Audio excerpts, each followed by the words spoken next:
దానికి ఏదో ఒకటి మా గవర్నమెంట్ వచ్చిన తర్వాత ఖచ్చితంగా పోరాడతాం. మా జగన్మోహన్ రెడ్డి ముఖ్యమంత్రి అయిన తర్వాత ఖచ్చితంగా దీన్ని మనం ఈ రాయలసీమ ఎత్తిపోతల పథకాన్ని ఖచ్చితంగా పూర్తి చేసి రాయలసీమ వాసులకు ఖచ్చితంగా న్యాయం చేయడానికి జగన్మోహన్ రెడ్డి సిద్ధంగా ఉన్నారు. కాట్సాని రాంభూపాల్ రెడ్డి గారు, మీరు మాట్లాడుతున్నారు మళ్ళీ మా ప్రభుత్వం వస్తుంది, రాయలసీమ లిఫ్ట్ మేము కట్టేస్తామని. గత 5 ఏళ్లు నిద్రపోతున్నారా?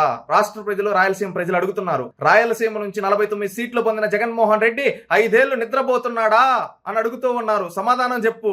2020లో ఎన్జిటిలో వాదనలు ఆ రోజు ఆపేస్తే 5 ఏళ్లు వాదనలు వినిపించకుండా ఏం చేస్తున్నాడు? తాడేపల్లి ప్యాలెస్ లో నిద్రపోతున్నాడా? రాయలసీమ గుర్తుకు రాలేదా అని అడుగుతూ ఉన్నారు. సమాధానం చెప్పండి కాట్సాని రాంభూపాల్ రెడ్డి గారు.